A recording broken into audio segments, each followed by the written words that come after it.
말씀입니다.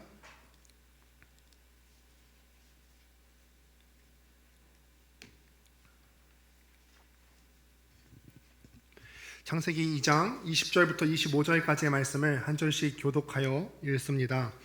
아담이 모든 가축과 공중의 새와 들의 모든 짐승에게 이름을 주니라. 아담이 돕는 배필이 없으므로 여호와 하나님이 아담을 깊이 잠들게 하심이 잠들매 그가 그 갈빗대 하나를 취하고 살로 대신 채우시고 여호와 하나님이 아담에게서 취하신 그 갈빗대로 여자를 만드시고 그를 아담에게로 이끌어 오시니 아담이 이르되 이는 내 뼈 중에 뼈요 살 중에 살이라 이것을 남자에게서 취하였은즉 여자라 부르리라 하니라. 이러므로 남자가 부모를 떠나 그의 아내와 합하여 둘이 한 몸을 이룰지로다. 아담과 그의 아내 두 사람이 벌거벗었으나 부끄러워하지 아니하니라. 아멘. 할렐루야. 오늘은 크리스천 청년의 연애라는 제목으로 하나님 말씀 증거하겠습니다. 계속해서 우리가 가정의 날 가운데서 또 사랑과 가정에 대해서 우리가 함께 나누어 보고 있습니다. 청년의 시기에 있어서 연애와 결혼은 굉장히 중요한 주제죠. 여러분들도 많이 관심들 있으시죠? 관심들 많이 있으실 겁니다.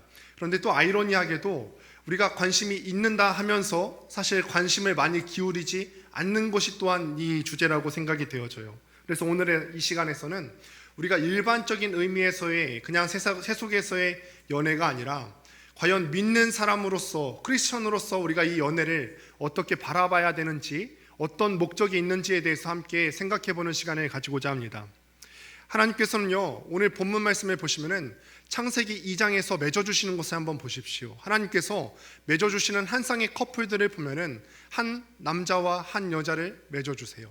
하나님께서 맺어주시는 그 커플들은 한 사람과 한 사람의 연합이 아니라 분명하게 말씀하시기를 한 남자와 한 여자를 연합시키십니다. 하나님께서 이 세상을 창조하신 후에 인간 세계에서 필요한 여러 가지 제도들이 있지 않습니까? 근데 이 제도들을 만들기 전에 가장 먼저 만드시는 인간의 제도가 무엇이냐면 결혼 제도입니다. 결혼 제도를 두셔서 이 둘로 하여금 이 세상을 다스려 가시게끔 하시죠. 이렇게 본다면은 하나님께 창조물이기 때문에 이 결혼 제도라고 하는 것은 하나님의 창조물이기 때문에 그 만드신 하나님의 뜻대로 통치를 받아야 하는 것이 마땅합니다. 또 우리가 연장선상에서 본다면 결혼 이전에 우리가 연애를 어떻게 바라봐야 하는지도 이미 답이 나와 있죠. 결혼 이전에 우리가 연애를 어떻게 바라봐야 되느냐? 연애도 하나님의 통치를 받아야 한다는 것입니다. 그래서 여러분, 크리스천의 연애는 하나님의 통치를 받아야 하는 것입니다. 연애가 하나님의 통치를 받는다는 것은 어떤 의미냐면은 하나님 나라가 그런 의미죠. 나라의 개념이 어떤 지리적인 개념이 아니라 그 통치가 미치는 영역의 개념이에요. 그래서 연애가 만약에 하나님의 통치가 미치는 영역이라면은 그 연애도 하나님 나라의 영역이라는 것이죠. 그렇기 때문에 연애는 물론이거니와 우리 성도들이 모든 일상들이 장차 임할 그 나라에 초점이 우리가 맞추어져야 된다는 거예요.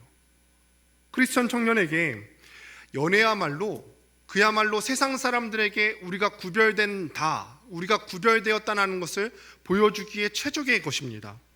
하나님께서는요, 이 청년들의 연애를 통해서 당신께서 어떤 분이신지 증명되기를 원하세요. 우리 청년들의 근원적인 욕구가 연결되어 있는 부분이 바로 이 연애인데, 이 연애 문제에서 하나님의 통치를 내가 기꺼이 받겠다 이렇게 결단하는 청년들, 연인들을 하나님께서 또한 찾고 계신다는 것입니다. 가장 양보하기 싫은 연애의 영역이죠. 우리가 정말 내 멋대로 하고 싶은 것이 연애의 영역 아니겠습니까? 그런데 가장 마음대로 하고 싶은 이 연애의 영역에서 당신의 주권을 내어드리는 커플들을 하나님께서 기다리시고 원하신다는 것입니다. 적어도 크리스천 연애관은 이 세상과 구별되어야 한다는 점을 말씀드리고 싶어요. 서로를 향한 어떤 성적인 반응이라든지 이끌림이라는 것은 세상 사람들과 비교해서 동일한 부분이 없지 않아 있지만 우리가 지향하는 바, 우리 크리스천 연애가 지향하는 바는 세상 사람들이 감히 흉내낼 수 없는 모습이어야 돼요. 세상과는 다른 크리스천 연인임을, 크리스천 커플임을 우리가 무엇으로 입증할 수 있을까요? 여러분 한번 생각해 보실까요? 앞으로 연애를 하고 싶으신 분들, 또 연애를 지금 하고 계신 분들은 내가 지금 하고 있는 이 연애가 세상과 다른 것임을 무엇으로 입증하고 계십니까? 연애할 때의 기준이 우리가 달라야 한다는 거예요. 그런데 안타깝게도 많은 경우에 우리 크리스천 연인들의 모습을 보면은 우리의 기준이 세상 사람들이 지향하는 바와 크게 다르지 않는 모습들을 우리가 많이 보게 됩니다. 결혼 정년기의 청년들은 배우자 선택에 있어서 비교적 자기 목소리를 분명히 내는 경우들을 볼 수가 있습니다. 자기 기준들이 다 있습니다. 우리 형제들에게 한번 묻죠. 우리 형제들은 어떤 자매를 만나고 싶으십니까? 한 가지 기준만을 고른다고 한다면 여러분들은 어떤 기준을 내세우고 싶으세요? 왠지 말하면 세속적인 답이 나올 것 같아서 그러십니까? 보통은 그래요. 우리가 보통 외모를 많이 보죠. 외모를 안 볼 수가 없고요. 집안 환경도 봐야 되고 또 몸매가 좋아야 한다거나 성격도 보고 우리가 여러 가지 자기 기준들을 내세우게 됩니다. 또 여성들은 어떤 기준을 원하십니까? 여성들은 어떤 기준을 보통 원하세요? 여성들은 진짜 신기하게도 목소리를 보는 경우가 있다고 하더라고요. 네, 낮은 아주 굵은 중저음의 목소리를 가진 그런 남성들을 선호한다는 얘기가 있습니다. 일부러 여러분들이 그래서 중저음으로 내실 필요는 없어요. 유머 감각도 필요하죠. 그렇죠? 유머 감각 필요합니까? 그냥 고개만 끄덕여도 제가 볼 수 있어요. 아니면 공감 능력. 이거는 좀 많이 끄덕이네요. 공감 능력이 있는 형제들을 많이 원한다고 하더라고요. 그리고 또 세상 사람들의 관점에서 보자면 이런 사람들도 있어요. 이거는 특별히 여러분들이 조심하셔야 되는 영역인데 다른 이유를 더 찾아보자면 간혹 우리들 가운데서는 결핍과 외로움이 좀 심한 지체들이 있어요. 그래서 이 결핍과 외로움을 끊임없이 이성교제에서 찾는 지체들이 많이 있을 수 있는데 이것들은 우리가 배척해야 되는 것들이에요. 여러분들이 각별히 조심하셔야 되는 것입니다. 여러분, 이런 말들을 우리가 종합해서 한번 살펴본다고 하면은 일단 상대방이 자신의 마음에 끌려야지 배우자감으로 우리가 한번 생각해 보겠다는 거예요. 내가 만나야 되는 대상으로 한번 생각해 보겠다는 거죠.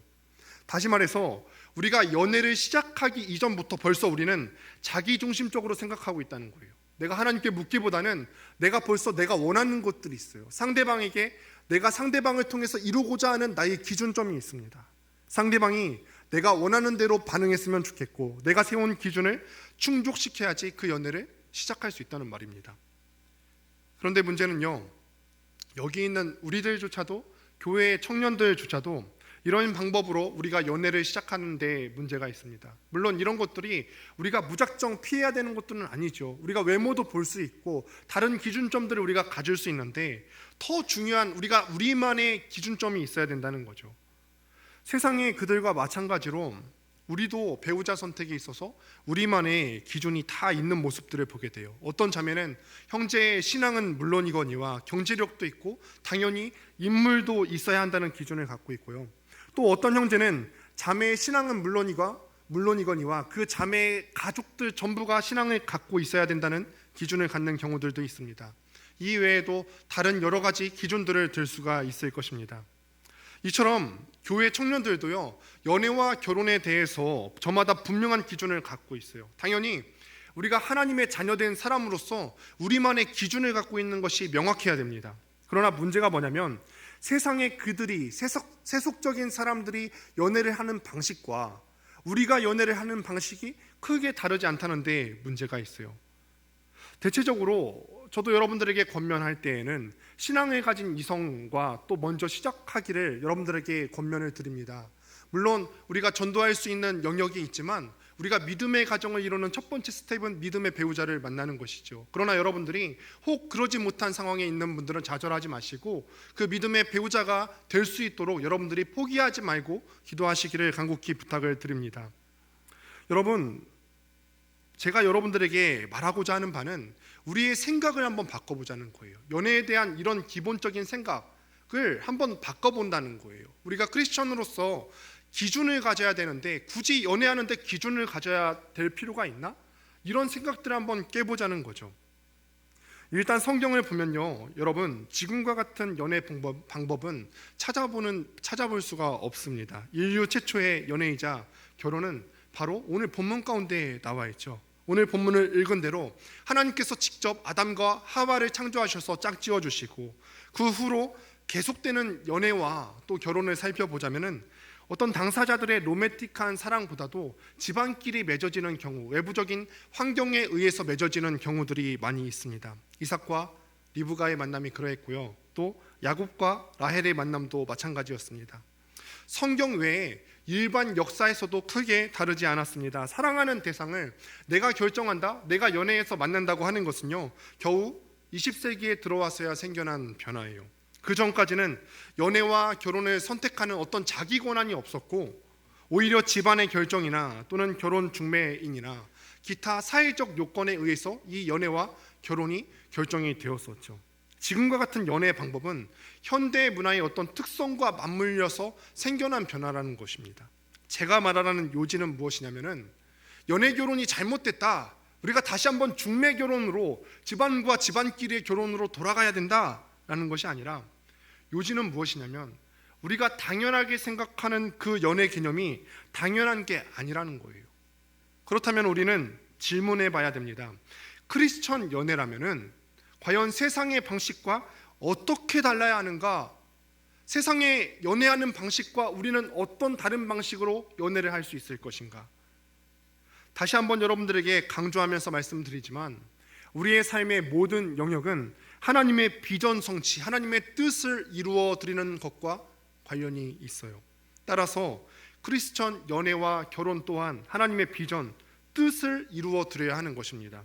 그분의 비전, 그분의 소망이 무엇이냐면, 이 온 땅 가운데 온 세상이 죄가 없는 하나님의 나라로 이루어져 가는 과정인 것이고, 또 십자가의 복음이 온 세상 가운데 퍼져나가는 것이 하나님의 비전이에요. 이 하나님의 뜻을 이루기 위한 데 우리의 연애와 결혼이 또한 그 도구로서 사용되어져야 된다는 것입니다.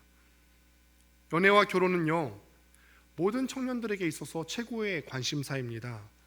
자신들이 가장 하고 싶은 대로 하고 싶어하는 영역이기도 합니다. 저는 이 부분에서요, 우리 라이프캐쳐 청년들이 개인의 욕망과 타협하도록 내버려 두고 싶지 않습니다. 정말 하나님의 영광을 위해서 살아야겠다는 청년이라면 자신의 어떤 근원적인 욕구, 이 사랑에 있어서만큼은 내 맘대로 하고 싶어하는 그 욕망조차도 하나님 중심으로 전환해야 할 줄을 믿습니다. 그렇다면 우리는 다시 한번 또 질문을 던져볼 수가 있어요. 연애의 목적은 무엇일까요? 우리가 연애의 기준이 달라야 한다고 했는데, 그 연애의 기준을 포함하는 연애의 목적은 무엇이 되어야 하겠는가? 먼저 고린도전서 10장 31절을 함께 보도록 하겠습니다. 함께 10장 31절 읽어보겠습니다. 시작. 그런즉 너희가 먹든지 마시든지 무엇을 하든지 다 하나님의 영광을 위하여 하라. 이 말씀은요, 우리가 아주 익숙한 구절입니다. 우리가 전후 문맥을 살펴보자면은 우상 제물을 먹어도 되는가 되지 않는가에 대한 구절인데, 우리가 이 말씀, 이 우상 제물의 문제를, 이 우상 제물을 먹어도 되는가에 대한 문제를 논하기보다는 31절 말씀에 나오는 무엇을 하든지라는 표현에 우리가 한번 집중해 보려고 합니다. 사도 바울은 하나님의 영광을 위하는 삶을 단지 우리가 우상 숭배했던 그 제물을 먹어도 되는가, 먹지 말아야 되는가에 국한시키지 않습니다.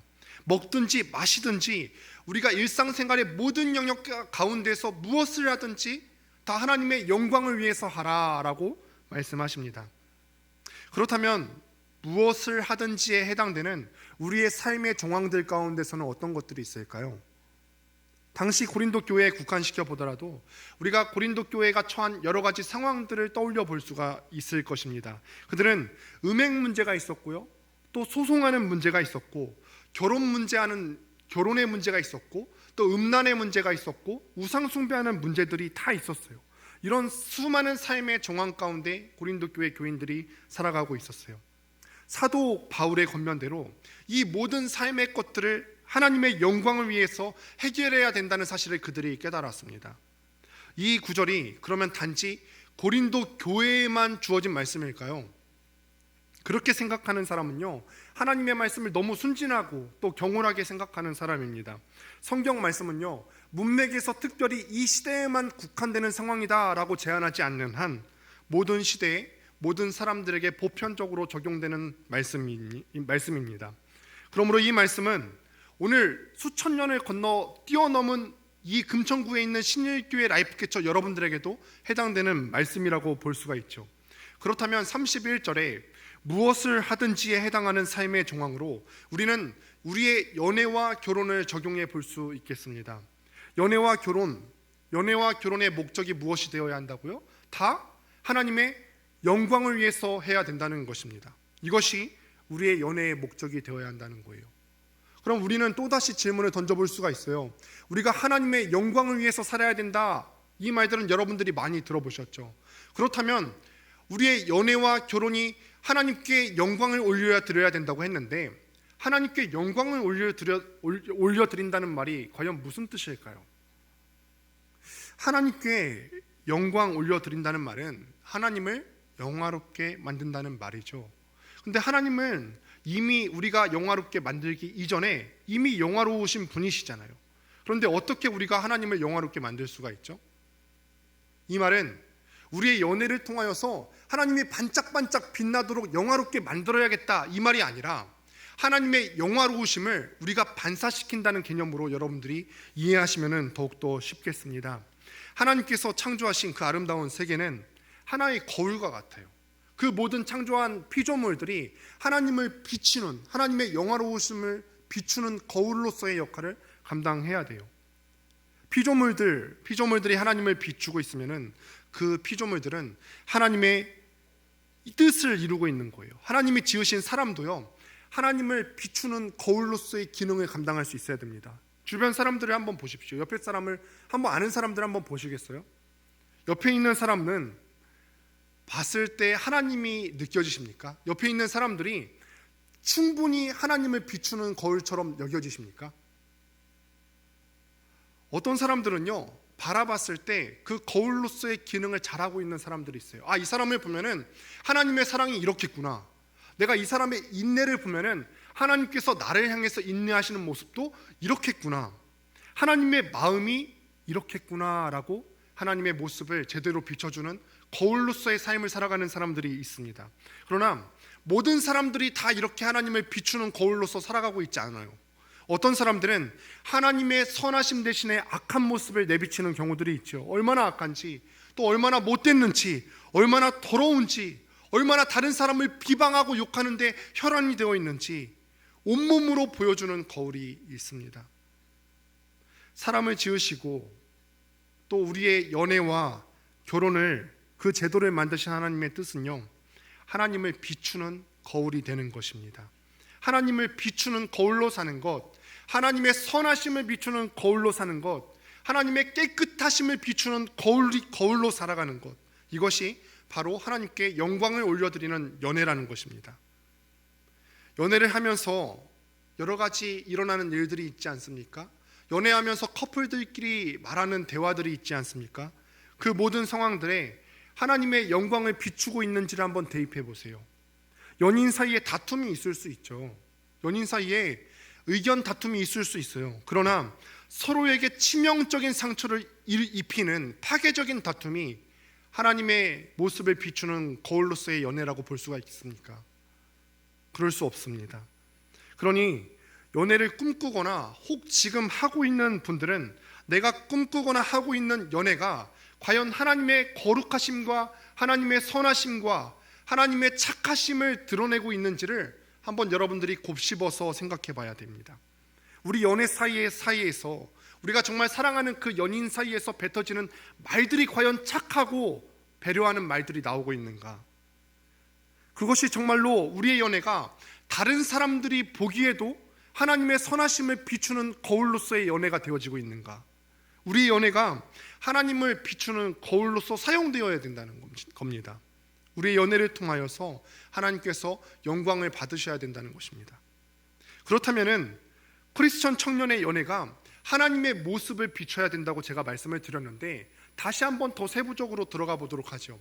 우리가 하나님의 모습을 비추어야 된다고 했어요. 우리의 연애가 하나님의 모습을 비추어야 되는데, 우리가 비추어야 되는 하나님의 모습은 어떤 것들이 있을까요? 이 부분에 대해서 알아보기 위해서 레위기 11장 45절을 함께 보도록 하겠습니다. 함께 읽습니다. 시작. 나는 너희의 하나님이 되려고 너희를 애굽 땅에서 인도하여 낸 여호와라. 내가 거룩하니 너희도 거룩할지어다. 내가 거룩하니 너희도 거룩할지니라. 내가 거룩한 모습을 가졌으니 너희도 너희의 거울 가운데서 거룩한 모습을 내비쳐야 된다, 이 말씀이죠. 레위기에서 반복되어 나오는 구절이에요. 이 구절에서는 보편 하나님의 자녀가 어떤 모습을 가져야 하는지에 대해서 말씀을 하고 계십니다. 강조하시는 키워드를 꼽자면 거룩이라고 하는 단어예요. 이 거룩이라고 하는 단어는 예수를 믿는 우리 모든 사람들이 평생에 걸쳐서 다듬어 가야 되는 우리의 삶의 모습이라고 볼 수가 있어요. 우리가 비춰야 되는 하나님의 모습은 어떤 것이라고요? 하나님의 거룩이라는 것이죠. 그럼 마찬가지로 거룩해야 되는 크리스천 청년의 연애는 거룩한 하나님을 드러내야 한다는 것입니다. 거룩은 카도시라고 하는 히브리어 단어를 사용하고 있는데, 이 카도시라고 하는 단어는 잘라낸다, 없앤다, 제거한다 라는 의미를 갖고 있습니다. 언젠가 제가 설명드린 바가 있는데, 이 거룩이라고 하는 단어는 어떤 의미를 갖고 있냐면, 내가 거룩하기 위해서 무언가를 더하는 것이 아니라 빼는 것에 중점이 두어져 있어요. 내 삶에서 뭔가 제해져야 되는 것, 하나님께서 보시기에 더러운 것들이 있고 하나님께서 싫어하시는 우리의 삶의 모습과 정황들이 있는데, 이런 것들을 잘라내야 되는 것, 이것이 카도시고 거룩입니다. 하지 말아야 될 것을 내 삶에서 잘라내야 하는 것이죠. 특별히 우리의 욕망, 우리의 본능에 관한 한 더욱더 잘라내야 합니다. 처음에 하나님께서 에덴 동산을 창조하시고 아담과 하와를 두셨죠. 그 땅에도 아담과 하와가 지켜야 되는 거룩이 있었어요. 중앙에 서 있는 선악과, 하나님께서 이 선악과에 대해서 명령하시기를 그거를 먹지 말라고 하셨어요. 이거를 먹지 말라라고 하셨어요. 그런데 성경의 기록에 의하면은 선악과는 어떻냐면은 보암직도 하고 먹음직도 하고 탐스러웠다고 그렇게 기록을 합니다. 우리의 욕망, 우리 인간의 욕망과 본능을 자극하기에 충분했어요. 그런데 우리에게 그런 욕망과 본능이 있지만 하나님의 말씀을 위해서 잘라내는 것, 그것이 에덴 동산에서 지켜졌어야 하는 거룩이었죠. 그렇다면 우리의 연애를 다시 한번 돌아와서 한번 살펴보실까요? 우리의 연애도 거룩해서 하나님의 모습을 비추어야 할 부분들이 분명히 존재할 겁니다. 우리의 언어 생활도 우리가 쌍방을 향해서 서로 거룩해야 되고 서로를 존중해야 되고요. 또 행실 하나하나도 자기 중심적인 부분이 있으면 다 잘라내야 할 것입니다. 연애는 혼자 하는 것이 아니잖아요. 쌍방이 하는 것이에요. 그렇기 때문에 나의 자기 중심적인 부분을 항상 면밀하게 살펴보셔야 되고 상대방을 위해서 그것을 잘라내는 노력을 매일매일 하셔야 된다는 거예요. 제가 오늘 이 시간에 아주 구체적으로 모든 적용을 해보려면 할 수는 있겠습니다만 그렇게 하기에는 시간이 부족합니다. 그러나 제가 여러분들에게 이런 기준을 드리면은 여러분들께서 스스로 판단할 수 있으리라 생각해서 기준점을 드리고 있는 것입니다. 그 중에서도 오늘은 특별히 한 가지 부분만 다뤄보도록 할까요? 스킨십에 대한 부분을 한번 다뤄보지요. 나아가서는 성적인 부분, 혼전 순결에 대한 부분을 다뤄보고자 합니다. 요즘 같은 시대에 혼전 순결을 이야기하면은 천연기념물이라고 하더라고요. 그래서 제가 이와 관련해서 마을장들 단톡방에 얘기를 올려봤어요. 이 혼전 순결에 대해서 우리가 결혼과 연애에 대해서 정의해보라고 한번 단톡방에 올려봤더니 한 마을장이 누구라고 얘기 안 하겠지만 어려웠지만 천연기념물로 결혼할 수 있었다고 고백했어요. 결혼을 했죠 벌써.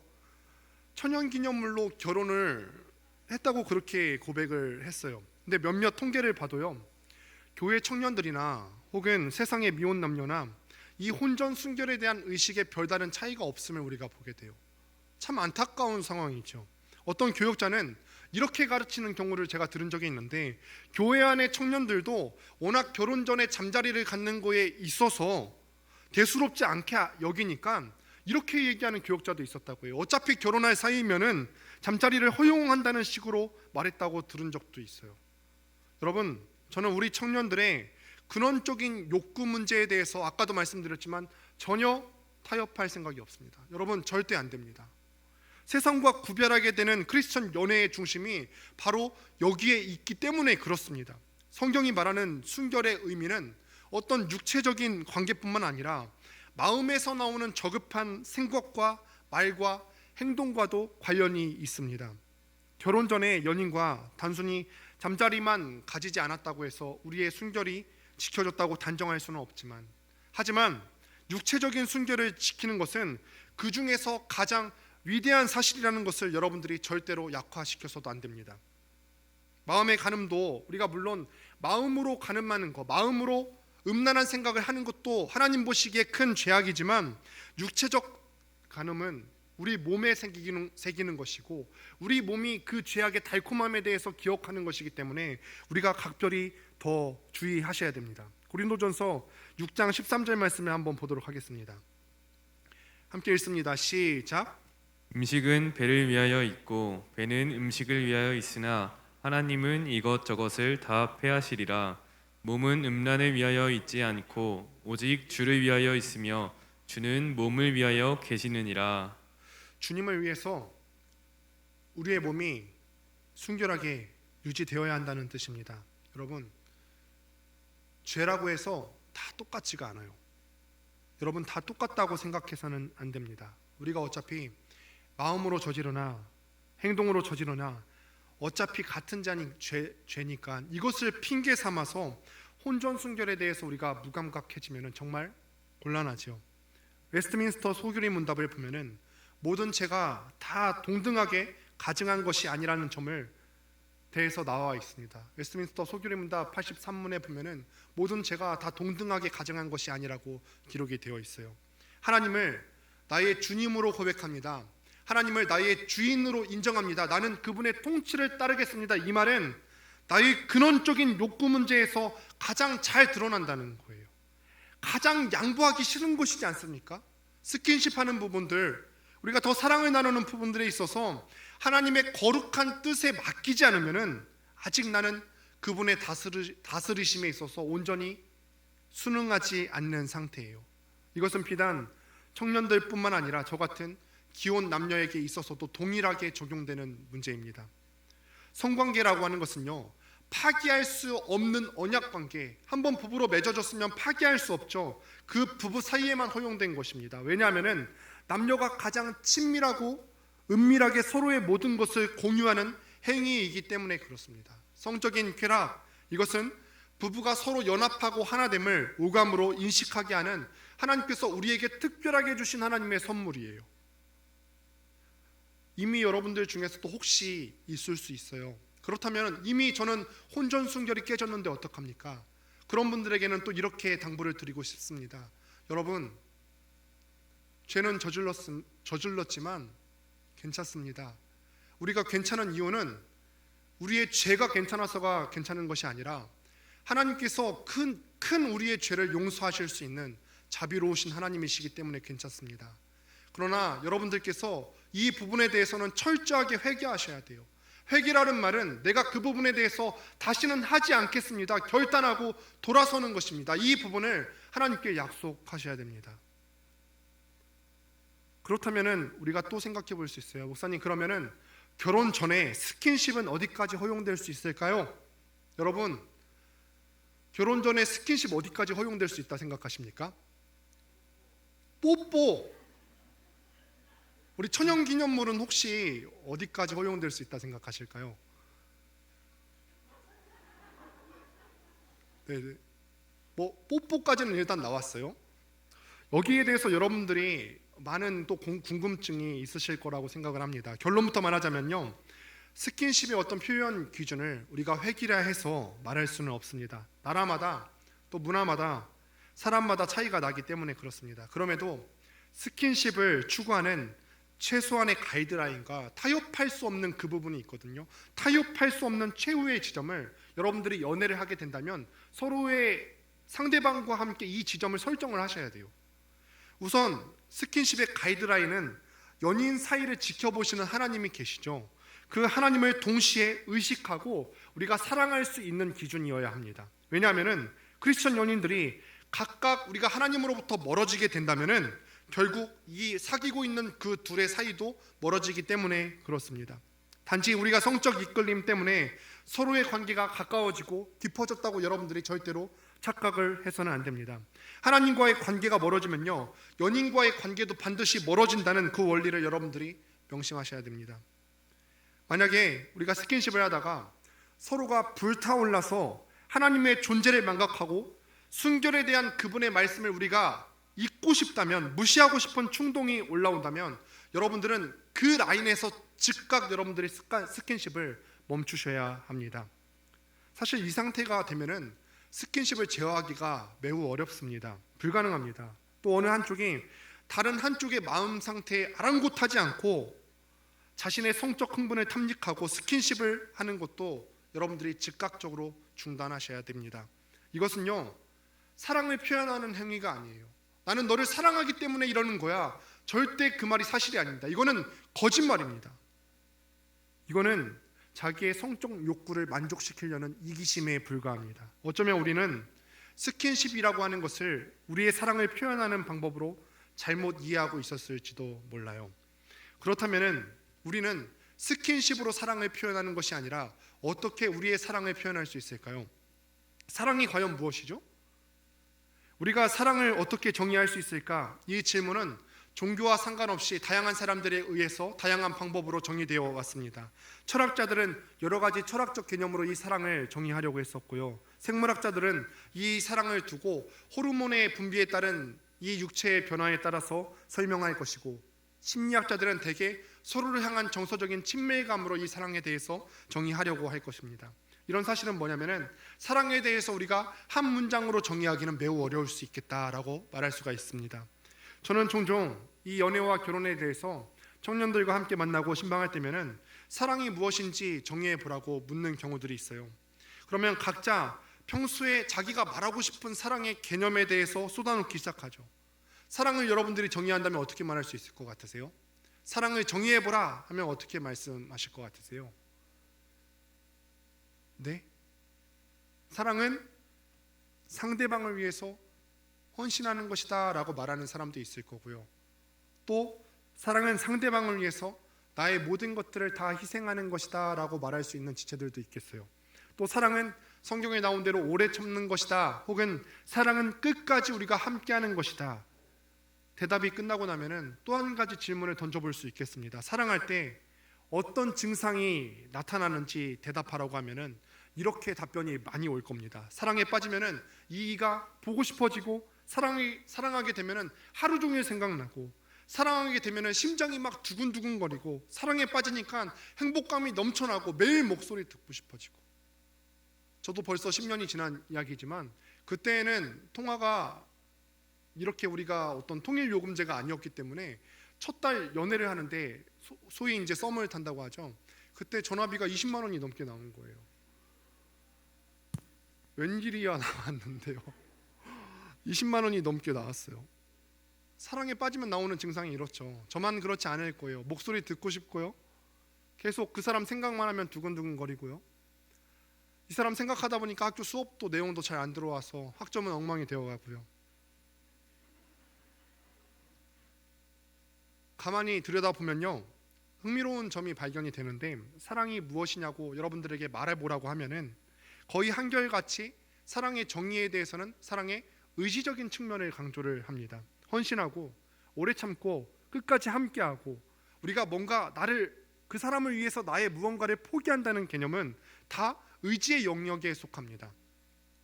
사랑의 근본적인 속성은요, 의지가 맞죠. 우리가 때로는 그 사람을 위해서 내가 하기 싫은 게 있더라도 참고서 해야 되는 의지의 영역인 게 맞습니다.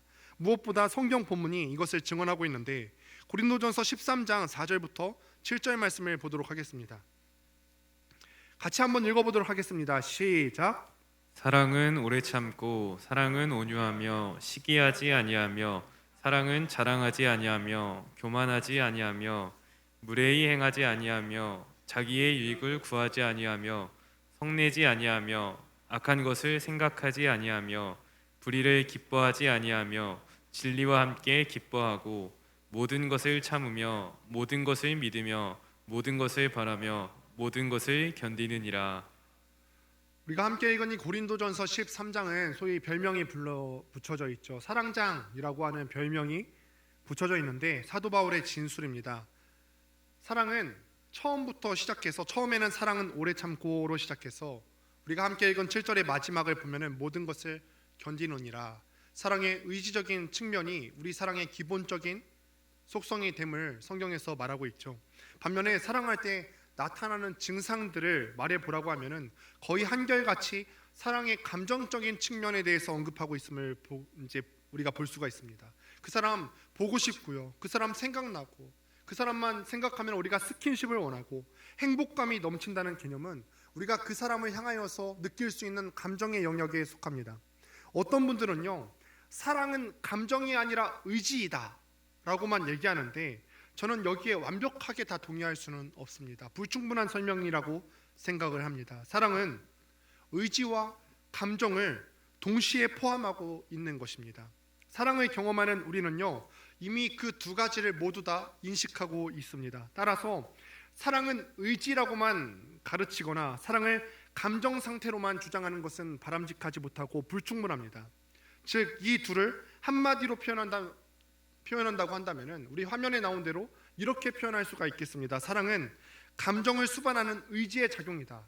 우리의 어떤 사람을 보면 성적인 끌림이 있을 수 있고, 저 사람을 보면 좋아지는 감정으로부터 우리의 감정들이 싹트기 시작하죠. 그러나 그 감정, 호르몬의 상태가 언제까지 지속될 수 있겠습니까? 때로는 우리도 이기적인 존재이기 때문에, 우리의 죄성 때문에 그 사랑을, 감정을 넘어서지 못할 때가 많이 있어요. 그럴 때 필요한 것은 의지의 영역이에요.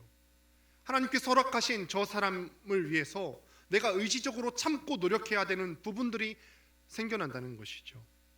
그러니 여러분, 감정적인 흥분 상태에만 치우쳐서도 안 되고, 감정 없이 메마른 상태에서 의지적으로만 움직여서도 안 되겠죠. 또한 여러분이 정말로 상대방을 존중하고 사랑하며, 또 여러분의 연애가 오직 하나님만을 향하기를 원한다면 여러분들의 의지를 발휘하여서 거룩한 연애를 하시기를 주님의 이름으로 축원드립니다.